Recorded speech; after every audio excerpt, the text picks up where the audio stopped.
en monografías virtuales, democracia, ciudadanía y valores. Y también publicación entre la enseñanza y la tutoría.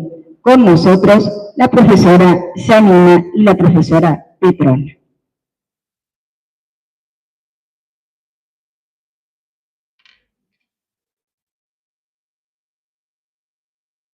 Buenos días. Antes que nada quiero agradecer este espacio que hoy nos reúne en nuestra institución. Hoy nos congrega una convicción profunda. Pensar también se enseña.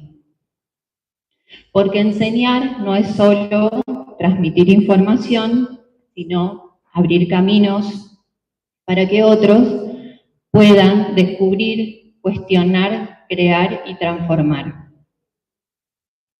Quiero invitarlos a recorrer juntos algunos aspectos del pensamiento crítico y del pensamiento creativo, a reflexionar sobre su relación y sobre cómo, desde nuestra práctica docente, podemos favorecer su desarrollo. Lo haremos guiado por pedagogos que marcaron la historia de la educación y que aún hoy tienen mucho que decirnos.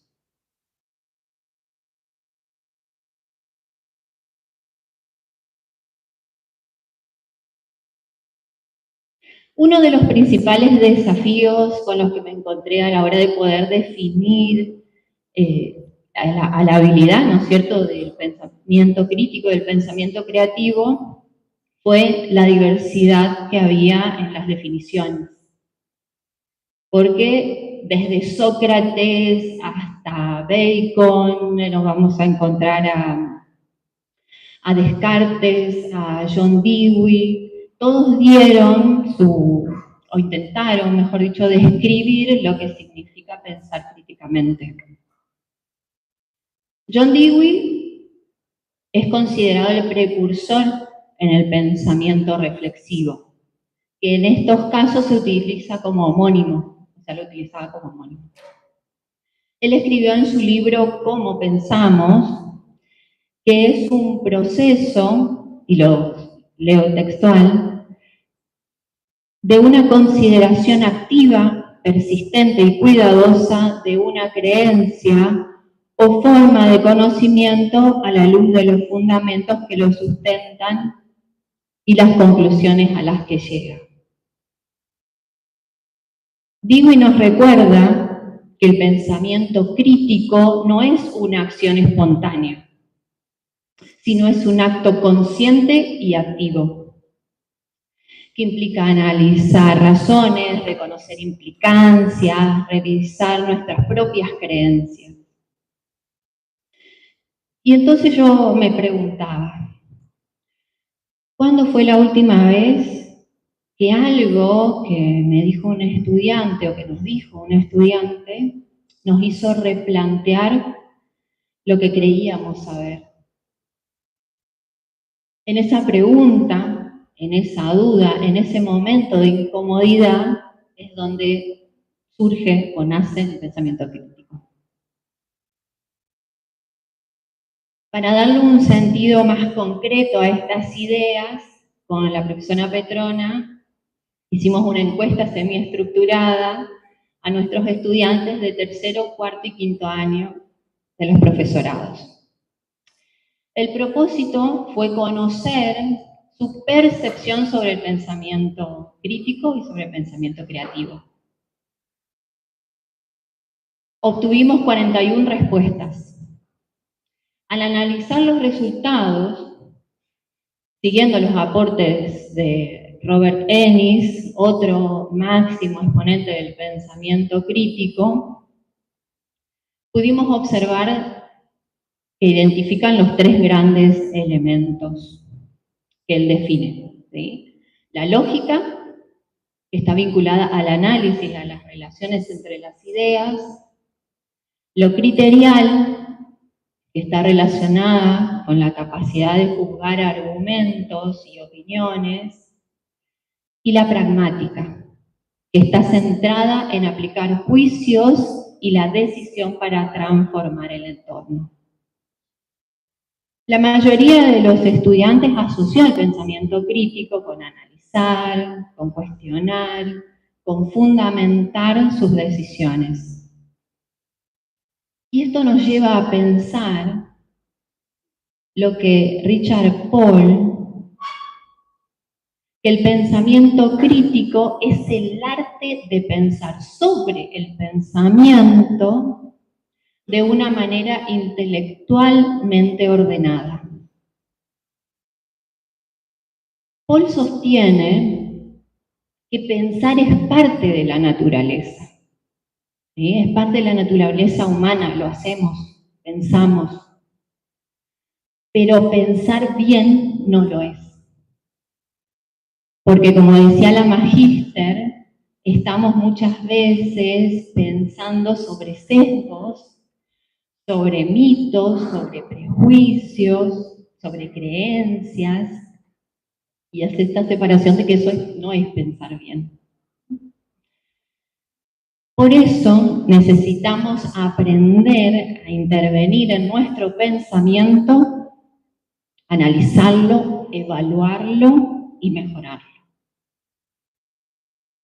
El pensamiento crítico, entonces, no es un rasgo personal, sino es una habilidad del pensamiento, es una habilidad cognitiva del pensamiento. Puede aprenderse, puede ejercitarse y puede fortalecerse en el aula en todos los niveles del sistema educativo. Consultamos también a nuestros estudiantes acerca del pensamiento creativo y nos respondieron de que lo utilizan todos los días. ¿Sí? Todos lo utilizamos cada día. Aparecieron ejemplos cotidianos, cuando resolvemos un problema de manera diferente, cuando explicamos algo a otra persona de otro modo, cuando tomamos decisiones en situaciones imprevistas. Esta cuestión la relacionaban con sus prácticas. El pensamiento creativo, como habilidad cognitiva, nos invita a imaginar, a combinar y a transformar. Implica generar nuevas ideas y valiosas, combinar saberes y ver posibilidades donde otros solo ven limitaciones. Por eso no es un don artístico el pensamiento creativo. Tampoco es una ocurrencia casual. Es un modo de pensar que puede cultivarse. Siguiendo a Howard Gardner, podemos reconocer de que no existe una única forma de ser inteligente, ni una sola manera de aprender. El pensamiento creativo aparece cuando dejamos que un dibujo, una dramatización o una idea diferente también sean formas válidas de conocimiento. Edward de Bono, con su propuesta 6 sombreros para pensar, nos invita a pensar los problemas de otra manera, desde múltiples perspectivas. Su mensaje es claro. La creatividad no es una chispa mágica, sino es una práctica mental que puede aprenderse y ejercitarse. Y aquí quiero sumar una mirada profundamente pedagógica, siguiendo el pensamiento de Edith Litwin. La tarea de los docentes es alentar a los estudiantes para que desarrollen dos miradas cada vez más fértiles sobre el mundo que nos rodea. Una es la del arte y la otra la de la ciencia. Ambas deben coexistir en las instituciones, porque cada una ofrece un modo distinto, pero igualmente valioso de comprender la realidad. Las expresiones del lenguaje, las formas narrativas, las producciones visuales o científicas, deben ser incorporadas en las instituciones como lenguajes diversos, como modos distintos de construir conocimiento. Externalizar proyectos, problemas, dudas, favorece el desarrollo más amplio de la mente, permite concretar, revisar y mejorar las maneras de pensar. Y Lidwin nos advierte algo esencial. No se trata de alentar la espectacularidad, el brillo, ni de trivializar los contenidos, sino de documentar por medio de producciones diversas que vale la pena construir miradas diferentes para enriquecer los aprendizajes. Este es, en el fondo, el propósito de enseñar a pensar. Abrir múltiples puertas hacia el conocimiento.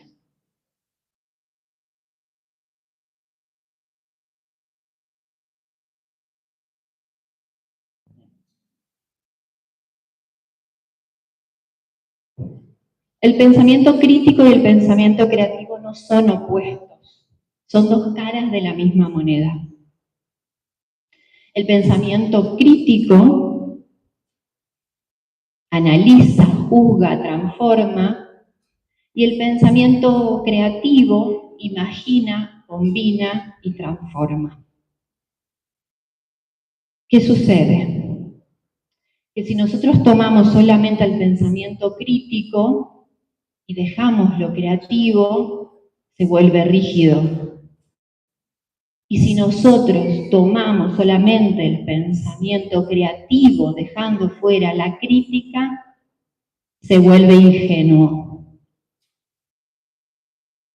Solo cuando se combinan se produce una verdadera inteligencia reflexiva y transformadora. Cuando los docentes promovemos ambas habilidades, ayudamos a que nuestros estudiantes no solo piensen mejor, sino que actúen mejor. Les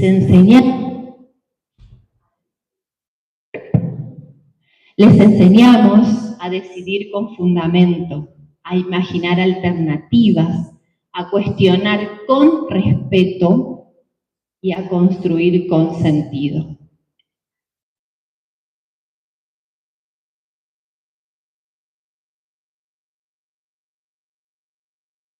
Siguiendo a Paulo Freire, enseñar no es transmitir conocimiento, sino crear las condiciones para su producción y construcción. Enseñar a pensar críticamente es un acto de liberación, como él sostiene. Implica reconocer la voz del estudiante, invitarlo a leer el mundo, a cuestionar lo que parece, a dialogar con otros. Y en ese diálogo nace la creatividad. Porque cuando alguien se siente escuchado, se atreve a imaginar. Para cerrar, quiero dejar una idea central. Podemos enseñar a leer, podemos enseñar a escribir, podemos enseñar cálculo, podemos enseñar a usar la tecnología. Pero si no enseñamos a pensar crítica y creativamente, no estamos enseñando a ser libres. Sino apenas a recitar palabras ajenas. Nadie educa a nadie, dice Freire, nadie se educa solo.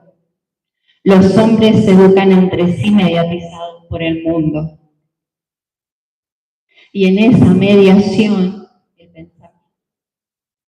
pensamiento, perdón. En esa mediación, el pensamiento es nuestra herramienta más poderosa. Educar no es un lujo, es y siempre será la condición de posibilidad de toda educación verdaderamente transformadora. Muchas gracias.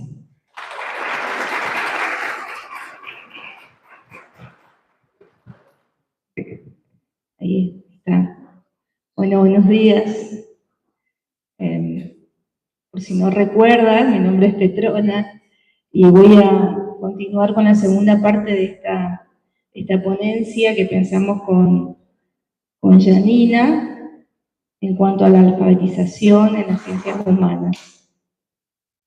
Me detengo en esta última frase que nos compartió la profe Janina, la frase de Paulo Freire, que dice: nadie educa a nadie, nadie se educa solo.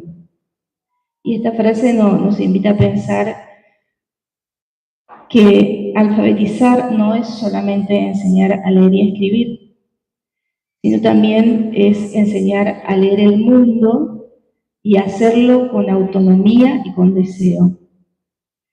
Y por allí, por la autonomía y el deseo, es en la cual versa lo que quiero compartir con ustedes esta mañana. Bueno, la magíster Broca decía hoy que en los PowerPoint no se pone tanta información, y yo en este momento estoy pensando, ¿por qué no puse más información? Bien, seguimos con la línea de Paulo Freire, pertenecemos a las ciencias humanas con la profe Yani, y yo resalto esta frase que dice: enseñar exige respeto a la autonomía del ser del educando. Y ese respeto, que no implica la ausencia de guía, sino más bien crear situaciones de confianza, atraviesa todos los niveles del sistema educativo. En su libro Pedagogía de la Autonomía, estas son algunas de las ideas que podemos encontrar con respecto a cómo acompañar, a pensar críticamente también a los estudiantes. Alfabetizar, entonces, en palabras de Freire, no es solamente enseñar a leer palabras, sino también enseñar a decidir, enseñar a pensar y enseñar a vincular lo aprendido con la vida cotidiana. Les decía la profe Janina que nosotros llevamos a cabo una encuesta con estudiantes de tercer y cuarto año de los profesorados, y en una de las preguntas hacíamos referencia a qué entendían por el pensamiento crítico. A mí me llamó la atención algunas de esas respuestas, por ejemplo, cuestionar la información recibida, poder tomar decisiones propias o pensar por uno mismo. Y es decir, justamente aquí yo veía la diversidad de experiencias, ¿no? Algunos estudiantes señalaban pequeños atisbos de libertad y otros la ausencia completa de esto. Y justamente allí es donde nos encontramos en la exposición con la profe Janina. Yo los invito a pensar que no hay pensamiento crítico posible si no se promueve la autonomía, y que difícilmente va a florecer la creatividad si no se trabaja en una motivación genuina.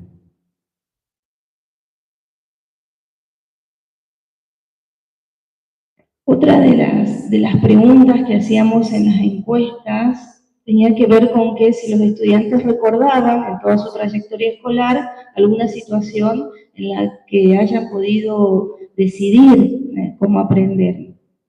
Y aquí sí les voy a leer algunas respuestas textuales, como por ejemplo, recuerdo que en lengua la profesora nos dejaba elegir cómo queríamos presentar el trabajo y decidí hacerlo en historieta. Miren qué interesante eso.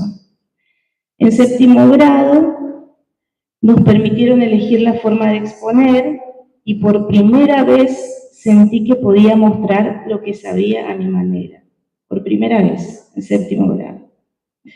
Y otra de las respuestas decía, sinceramente no, tanto en primaria como en secundaria no se fomentaba la autonomía, solo había una manera de hacerlo.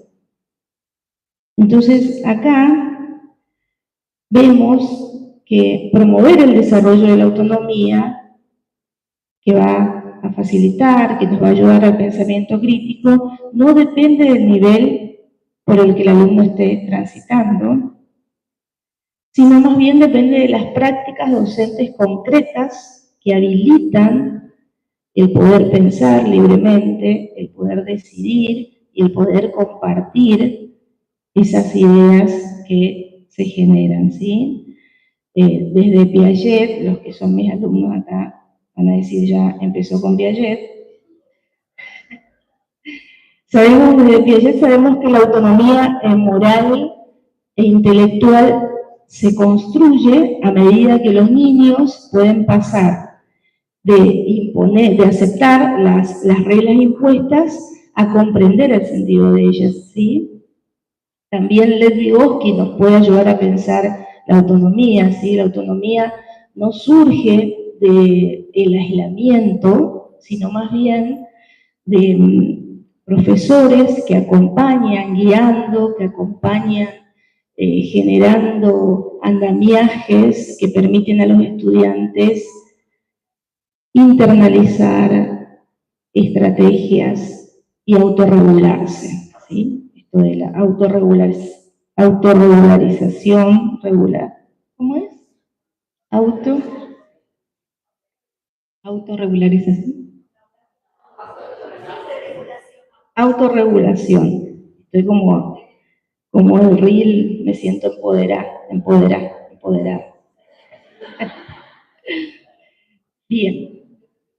Exactamente, es mía. ¿Sí? Bueno, entonces vamos a pasar a la próxima diapositiva. Acá me voy a abordar algunas ideas y algunas autoras que hablan de autonomía o hacen referencia a la autonomía en los diferentes niveles del sistema educativo obligatorio. Por ejemplo, el nivel inicial tenemos a Patricia Sarlé, que es especialista en didáctica del nivel inicial, y ella señala que la autonomía en este nivel, en el nivel inicial, no se enseña, sino que se vive, ¿sí? ¿Y cómo se vive? Bueno, se vive cuando los niños pueden elegir los materiales con los que van a trabajar, cuando aprenden a esperar su turno, cuando participan en la organización de la clase. Es decir, allí comenzamos a estimular una autonomía cognitiva, ¿sí? Entonces, esta alfabetización temprana, inicial de la que hablamos, nos permite, desde niño, participar de espacios en los que aprendemos a preguntar y a escuchar. En el nivel primario, voy a mencionar a una investigadora y especialista en didáctica y en lectura y escritura, como es Delia Lerner, y ella dice que alfabetizar es poner al alumno en situación de lector y de escritor real. Es decir, nos volvemos lectores y escritores autónomos cada vez que encontramos sentido a lo que queremos comunicar, ¿sí? Y a quién se lo queremos comunicar. Y en cuanto al nivel secundario, podemos citar a Rebeca Anijovic.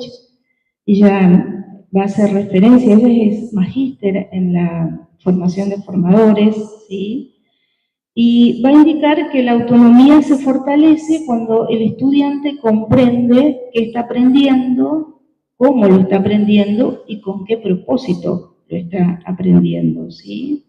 Entonces, en este proceso, el estudiante también va a poner en práctica herramientas de autoevaluación y de reflexión. Como vemos entonces, aquí en estos niveles obligatorios también se construye la autonomía intelectual. Entonces repasemos. La autonomía, al menos en mi exposición, y así lo entiendo, creo que no lo dije, lo tendría que haber dicho al principio, es la capacidad que tienen los estudiantes de poder decidir sobre su aprendizaje, ¿sí? Pero también de asumir la responsabilidad de esas decisiones. ¿Sí? Entonces, el nivel inicial, sabemos ahora que la autonomía comienza a construirse a partir de las acciones cotidianas, ¿sí? En el nivel primario, la autonomía está de alguna manera desarrollada y acompañada cuando los docentes trabajamos el pensamiento independiente y cuando utilizamos el lenguaje como una herramienta para expresarnos. En el nivel secundario, de la autonomía del estudiante, del puber, del adolescente, va a estar relacionada con que él pueda y tenga una participación activa en la planificación de sus estrategias, ¿sí? En decidir cómo aprender y además en reflexionar sobre ello. Aquí, bueno, porque trabajé muchos años en el nivel secundario, siempre pienso que, y también pasa en el nivel superior, que por ahí hacemos mucho énfasis en lo que son las técnicas de estudio. Son universales, son muy conocidas, pero tendríamos que también comenzar a trabajar en las estrategias de estudio, ¿sí? Así que los estudiantes puedan, a partir de estas técnicas de estudio, darle su matiz, ¿sí? Registrar, a ver cómo es la mejor manera en la que yo me desempeño, interiorizo la información. Y entonces de ahí surgen las estrategias de estudio, ¿sí? De esta manera, si la autonomía se construye en este recorrido, también podemos pensar que hay una motivación genuina, ¿sí? Y la motivación intrínseca de la que les voy a hablar, junto con la autonomía, las entiendo como condiciones, como les dije, para volver, condiciones del pensamiento crítico y del pensamiento creativo, ¿sí? ¿De dónde surge esto de la motivación intrínseca? Tal vez por ahí seguramente lo vieron y los docentes ya lo saben. En la década de los 80 surgen dos investigadores, Deci y Ryan, no sé si los pronuncié bien, y ellos van a proponer que las motivaciones se dividen en dos grandes grupos. Y estas motivaciones están en toda actividad humana. Están las motivaciones intrínsecas, que es cuando yo hago algo por el solo placer de hacerlo, ¿sí? Y las motivaciones extrínsecas, que son impulsos o en realidad nos llevan a hacer algo sin la intención de hacerla en el acto, sino poder obtener algo a cambio, ¿sí? O evitar un castigo. Acá no es que estoy sacándole valor a lo que es la motivación extrínseca, no. La motivación extrínseca tiene su valor. ¿Por qué? Porque cuando yo hago algo que no me gusta, pero sé que es beneficioso para mí, estoy trabajando una habilidad que es la base de lo que llamamos disciplina, ¿sí? Pero hoy, más que nunca, a mí me parece que tenemos que volver a rescatar la importancia de la motivación intrínseca, la importancia del deseo de aprender. Porque, bueno, hoy hablamos de las inteligencias artificiales, ¿no? Nos permiten, no, bueno, tal vez en esta institución no pasa, pero nos permiten a veces aprobar rápidamente, ¿sí? Pero, a ver, ¿qué nos queda de eso? ¿Qué sucede de aprendizaje cuando yo interactúo con las diferentes inteligencias? ¿Sí? Hoy la magíster hablaba sobre esto. Entonces, volviendo aquí a estos investigadores, ellos proponen que para que se dé la motivación intrínseca necesitamos 3 características. Primero, la autonomía, ¿sí?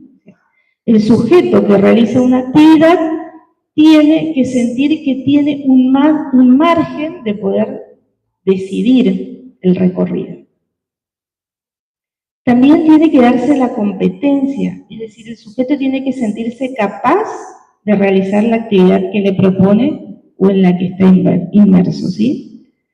Y por último, tiene que haber vínculo o conexión, es decir, cuando yo realizo una actividad tengo que sentir que, o encontrar, mejor dicho, el sentido, y esto me permite estar en un grupo. Entonces, un poco cerrando, pensaba yo que hoy en día las condiciones de la autonomía las crea el docente, ¿sí? O sea, la construcción de la autonomía que ayuda al pensamiento crítico y creativo se acompaña, se habilita y se celebra.